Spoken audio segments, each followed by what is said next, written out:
तो आज हम बात करने वाले हैं शेल्डन हाउ की किताब हाउ टू बी डिसिप्लिन्ड पर ये कोई सीधी सादी समरी नहीं है। ये कहानी है ऋतिक नाम के एक लड़के की। दिल्ली का एक आम लड़का जो अपने छोटे से फ्लैट में बैठा है और उसे लग रहा है कि जिंदगी बस हाथ से निकलती जा रही है। और आज हमारी कोशिश यही समझने की है कि ये जो शब्द है ना, अनुशासन या डिसिप्लिन, ये असल में है क्या? क्या ये सुबह 5 बजे उठने की कोई सजा है, या अपनी पसंदीदा चीजें छोड़ देना? हाँ, या फिर ये कुछ और ही है।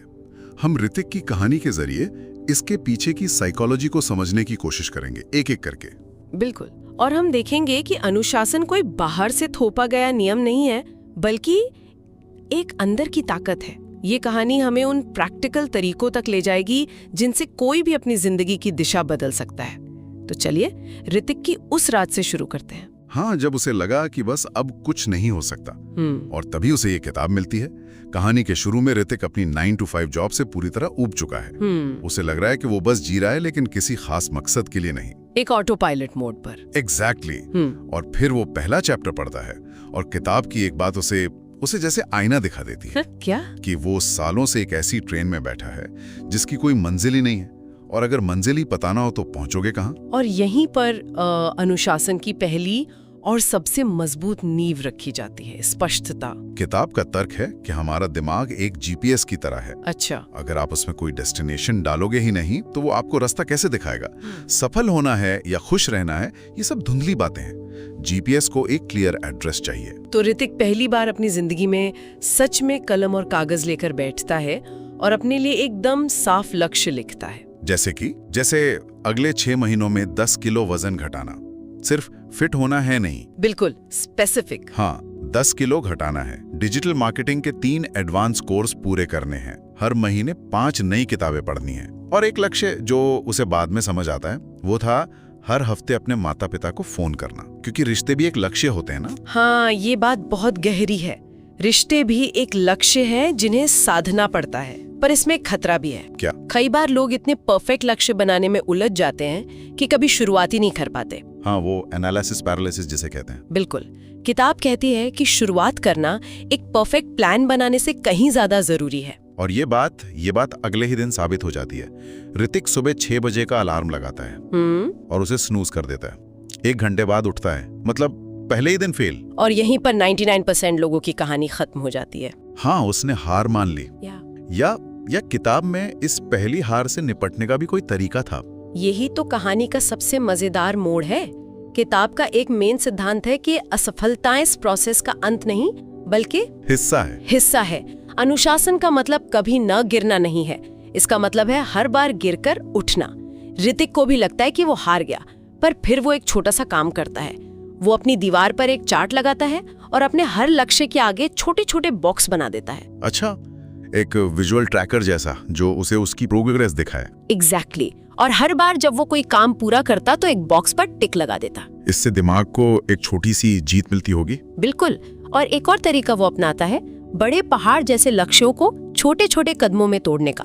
10 किलो वजन घटाने का लक्ष्य डरावना लग सकता है। हाँ, बहुत। लेकिन आज सिर्फ 15 मिनट जॉगिंग करनी है, ये किया जा सकता है। हाँ, ये तो आसान लगता है। इससे दिमाग को लगता है कि काम मुश्किल नहीं है और वो शुरुआत करने से घबराता नहीं। तो ऋतिक ने लक्ष्य तो बना लिए और कुछ दिन जोश भी रहा, लेकिन जल्द ही उसे एहसास हुआ कि सिर्फ क्या करना है ये जानना काफी नहीं है। असली लड़ाई तो कब और कैसे करने की थी। उसकी जिंदगी अभी भी एक तूफान जैसी थी, और यही उसे दूसरे सिद्धांत की जरूरत पड़ती है अपने उस तूफान को शांत करने के लिए, एक लंगर की, यानी एक रूटीन। लेकिन लोग रूटीन के नाम से ही डरते हैं। उन्हें लगता है जिंदगी बोरिंग हो जाएगी। हाँ, और लेखक इसी गलतफहमी को तोड़ते हैं। वो कहते हैं कि एक अच्छा रूटीन आपके दिमागी ऊर्जा बचाता है। कैसे?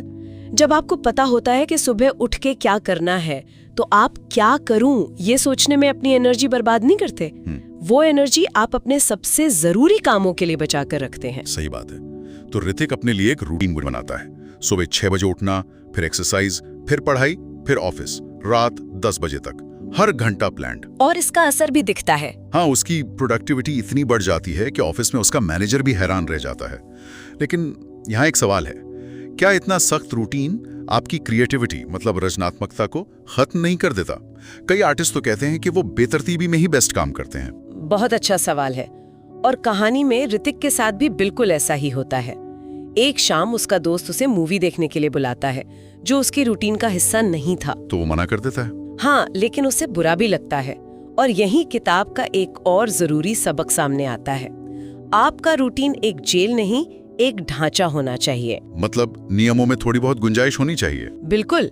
एक मजबूत रूटीन में भी लचीलेपन मतलब फ्लेक्सिबिलिटी की जगह होनी चाहिए। ऋतिक सीखता है कि अगर वो एक दिन दोस्तों के साथ बाहर चला गया तो इसका मतलब ये नहीं कि उसका पूरा सिस्टम तबाह हो गया। वो अगले दिन वापस ट्रैक पर आ सकता है। हाँ, उसने अपने रूटीन में फ्री टाइम और दोस्तों के लिए समय भी शामिल किया। असली रूटीन वो है जो जिंदगी को सपोर्ट करे, उसे कैद ना करे। तो अब ऋतिक के पास एक रूटीन था और उसे ना कहना भी आ गया था। बाहर से तो सब कंट्रोल में लग रहा था, लेकिन अंदर दिमाग में अभी भी एक जंग चल रही थी। एक दिन वो ऑफिस से थक कर घर आता है और सोचता है बस 10 मिनट टीवी देखूंगा। लेकिन वो 10 मिनट कब 3 घंटे में बदल जाते हैं पता ही नहीं चलता। हाँ, और ये हम सबके साथ होता है। बिल्कुल। और यहीं पर अनुशासन का तीसरा और शायद सबसे मुश्किल सिद्धांत आता है, आत्मनियंत्रण, सेल्फ कंट्रोल। इस कहानी का एक बड़ा सबक ये है कि लंबे समय के फायदे के लिए छोटे छोटे पलों के सुख को त्यागना ही अनुशासन का असली सार है। वो 3 घंटे टीवी देखने का सुख छोटा था। हाँ, लेकिन उसके बदले में उसके बड़े लक्ष्य पीछे छूट रहे थे। इस पर काबू पाना तो बहुत मुश्किल है। हमारा दिमाग तो हमेशा आसान रास्ता ही चुनना चाहता है ना। मुश्किल है पर नामुमकिन नहीं। किताब कहती है कि सेल्फ कंट्रोल एक मसल की तरह है। अच्छा। आप जितना इसका इस्तेमाल करेंगे ये उतनी ही मजबूत होगी। ऋतिक अपने सबसे बड़े दुश्मन से शुरुआत करता है। उसका मोबाइल फोन? बिल्कुल। वो सारे गैर जरूरी एप्स डिलीट कर देता है, नोटिफिकेशन बंद कर देता है। और फिर एक और बड़ी चुनौती आती है, दोस्तों की एक बड़ी पार्टी। वो जानता था कि अगर वो गया तो देर रात तक जागेगा, शायद कुछ ज्यादा खा पी लेगा और अगले दिन का पूरा रूटीन बिगड़ जाएगा। इस दुविधा में किताब की एक बात उसे रास्ता दिखाती है। क्या? हर बार जब आप एक प्रलोभन को ना कहते हैं तो आप उस इंसान के एक कदम और करीब आ जाते हैं जो आप बनना चाहते हैं। ये सुनना बहुत आसान लगता है, पर ये बहुत शक्तिशाली है। मुझे याद है जब मैंने मीठा छोड़ने की कोशिश की थी तो पहले हफ्ते मुझे हर दुकान पर जलेबी ही दिखती थी। दिमाग आपके साथ ऐसे ही खेल खेलता है। सही बात है। लेकिन हर बार जब आप मना करते हैं तो ये मसल थोड़ी और मजबूत होती है। तो ऋतिक ने क्या किया? पार्टी में गया? नहीं, उसने न जाने का फैसला किया और वो फैसला बहुत मुश्किल था। उसे लगा होगा कि वो दोस्तों से दूर हो रहा है। हाँ, पर अगली सुबह जब वो अपने तय समय पर उठा और उसे अपने लक्ष्य की तरफ बढ़ता हुआ महसूस हुआ तो उसे जो खुशी मिली वो पार्टी की खुशी से कहीं ज्यादा गहरी थी। बिल्कुल। उसने सीखा कि आत्मनियंत्रण कोई त्याग नहीं बल्कि एक बेहतर कल के लिए किया गया निवेश है। तो अब ऋतिक के पास लक्ष्य थे, एक रूटीन था और सेल्फ कंट्रोल भी था। बाहर की दुनिया तो काफी संभल चुकी थी, लेकिन दिमाग के अंदर का शोर वो अभी भी था। वो काम करते हुए भी या तो अपनी पुरानी गलतियों के बारे में सोचता या फिर भविष्य की चिंता में डूबा रहता। शरीर प्रेजेंट में पर मन कहीं और। हाँ, और यही चौथे सिद्धांत की एंट्री होती है, माइंडफुलनेस, यानी वर्तमान में जीने की कला। किताब समझाती है कि हमारा दिमाग एक बंदर की तरह है जो एक डाल से दूसरी डाल पर कूदता रहता है। तो माइंडफुलनेस इस बंदर को साधने का तरीका है। हाँ, उसे वर्तमान के पल में टिकाने का तरीका। लेकिन ये सिर्फ ध्यान लगाना या मेडिटेशन करना तो नहीं है ना? नहीं, ये उससे कहीं ज्यादा है। ये अपने विचारों को बिना जज किए देखना है। ऋतिक हर सुबह और रात को सिर्फ 10 मिनट के लिए माइंडफुलनेस मेडिटेशन शुरू करता है। शुरू में तो बहुत मुश्किल हुआ होगा। बहुत। उसका दिमाग हजारों दिशाओं में भागता है, लेकिन धीरे धीरे वो अपनी सांसों पर ध्यान लगाना सीखता है।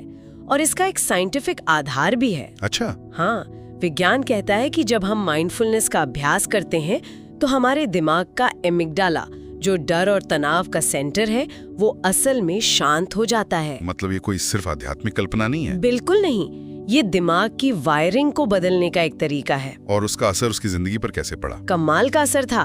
ऑफिस में जब एक मुश्किल प्रोजेक्ट आता है तो जहां बाकी सब तनाव में आ जाते हैं, ऋतिक शांत दिमाग से समस्या को समझकर एक प्लान बनाता है। उसके रिश्ते भी बेहतर होने लगते हैं। जब वो अपनी माँ से बात करता है तो वो सिर्फ हाँ नहीं करता, बल्कि उनकी बातों को सच में सुनता है। वो उस पल में मौजूद रहना सीख जाता है। हाँ, उसने अपने वर्कस्पेस की दीवार पर एक लाइन लिखकर लगा दी थी, वर्तमान ही वो एकमात्र जगह है जहां जिंदगी सच में घटित होती है। बिल्कुल, अतीत जा चुका है, भविष्य आया नहीं, हमारे पास सिर्फ अभी है। तो अब लग रहा था कि ऋतिक की जिंदगी पूरी तरह पटरी पर आ गई है, लेकिन तभी उसे एक बड़ा झटका लगता है। अच्छा? उसे एक जरूरी प्रोजेक्ट मिलता है।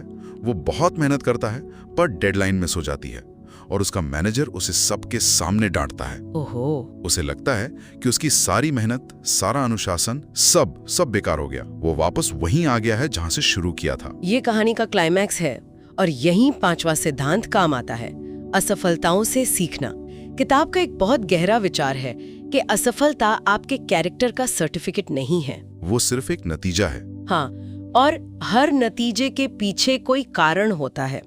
अनुशासन का मतलब परफेक्ट होना नहीं है, बल्कि हर असफलता के बाद उठकर, उससे सीखकर और मजबूत होकर वापस आना है। तो ऋतिक हार मानने की बजाय अपनी गलतियों का विश्लेषण करता है। हाँ, वो देखता है कि उसने मदद मांगने में हिचकिचाहट दिखाई और सारा काम खुद करने की कोशिश की। अच्छा।